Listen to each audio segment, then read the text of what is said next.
ഇപ്പോൾ PR ശിവശങ്കർ നമ്മോടൊപ്പം ചേരുകയാണ്. ശിവശങ്കർ, നമുക്കറിയാം പോലീസിന്റെ ധാർഷ്ട്യപരമായിട്ടുള്ള നടപടികൾ ഇപ്പോഴും തുടർന്നുകൊണ്ടിരിക്കുകയാണ്. വെടിക്കെട്ടിന് പോലും തുടങ്ങിവെച്ച ഈ ഒരു ധാർഷ്ട്യപരമായ നടപടി ഇപ്പോൾ പൂരപ്രദർശനം വരെ എത്തി നിൽക്കുകയാണ്. വലിയൊരു നഷ്ടം തന്നെയാണ് സ്റ്റോൾ ഉടമകൾക്കുൾപ്പെടെ നടന്നിരിക്കുന്നത്. പൂരം പൊളിക്കാനായി പോലീസ് തുനിഞ്ഞിറങ്ങിയിരിക്കുന്നു എന്ന് തന്നെയാണ് ജനങ്ങൾ അഭിപ്രായപ്പെടുന്നത്. എന്തൊക്കെയാണ് ഇതുമായി ബന്ധപ്പെട്ട് ഞങ്ങളോട് പങ്കുവയ്ക്കാനുള്ളത്?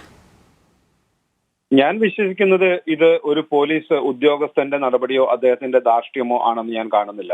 ഇത് ഭരണകൂടത്തിന് ഇവിടത്തെ പ്രത്യേകിച്ച് ഹൈന്ദവ ആരാധനാലയങ്ങൾക്കെതിരെ, ആരാധനാലയങ്ങളിൽ നിരന്തരമായി നടക്കുന്ന ഇത്തരം ആഘോഷങ്ങൾക്കെതിരെ, ആഘോഷങ്ങൾ വലിയ രീതിയിൽ വിജയിക്കുന്നതിനെതിരെ, ഇത്തരം ആഘോഷങ്ങളിലേക്ക് അന്യമതസ്ഥർ പോലും വന്നുകൊണ്ട് ഇത് ഒരു ദേശീയ ഉത്സവമായി മാറുന്നതിനെതിരെ, അത്തരം ഉത്സവങ്ങളിൽ ശ്രീരാമന്റേതടക്കം ഉള്ള വലിയ രാംലല്ല അടക്കമുള്ള ഒരു കോദണ്ഡരാമനായ അല്ലെങ്കിൽ ബാലകരാമനായ ആളുകൾക്കെല്ലാം അത്തരം ചിത്രങ്ങൾക്കും അത്തരം പ്രദർശനങ്ങൾക്കും കൂടുതൽ പിന്തുണ ലഭിക്കുന്നതിനെതിരെ, അതിനെല്ലാം വലിയ ആഘോഷങ്ങൾ, അത്തരം ആഘോഷങ്ങളിൽ ഇത്തരം ചിത്രങ്ങൾക്ക് വലിയ രീതിയിലുള്ള ജനപിന്തുണ ലഭിക്കുന്നതിനെതിരെ നിരന്തരമായി കേരളത്തിലെ ഇടതുപക്ഷ ജനാധിപത്യ മുന്നണിക്ക്, സർക്കാരിന് ഉള്ള എതിർപ്പ്, രാഷ്ട്രീയമായ എതിർപ്പ്, ഇത്തരം ഹൈന്ദവ മൂല്യങ്ങൾക്കെതിരെയുള്ള എതിർപ്പ്, സനാതന ധർമ്മങ്ങളെ നിരന്തരം തകർക്കുവാനുള്ള അവരുടെ നിരന്തരമായ നടത്തിപ്പിനെതിരെ, നിരന്തരമായ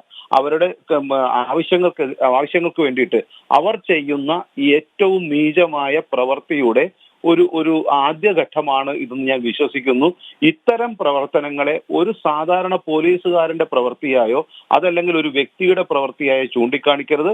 ഇത് ഒരു പ്രാവശ്യമല്ല, ഇതിപ്പോ 2 പ്രാവശ്യമായിരിക്കുന്നു.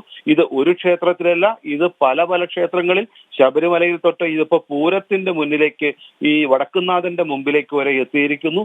ഇത് മറ്റു ക്ഷേത്രങ്ങളിലേക്കും പോകുവാനും സനാതന ധർമ്മത്തെ തകർക്കും എന്ന് പറയുന്ന ഇന്ത്യ സഖ്യത്തിന്റെ ഓരോ സഖ്യകക്ഷികളും നിരന്തരമായി ഇവിടെ നടത്തുന്ന ഒരു പ്രവർത്തനമായി കാണേണ്ടി വരും. അതുകൊണ്ട് തന്നെ ഈ പ്രവർത്തനത്തെ എങ്ങനെ ഹൈന്ദവ ജനത കാണും എന്നുള്ളതാണ് പ്രശ്നം.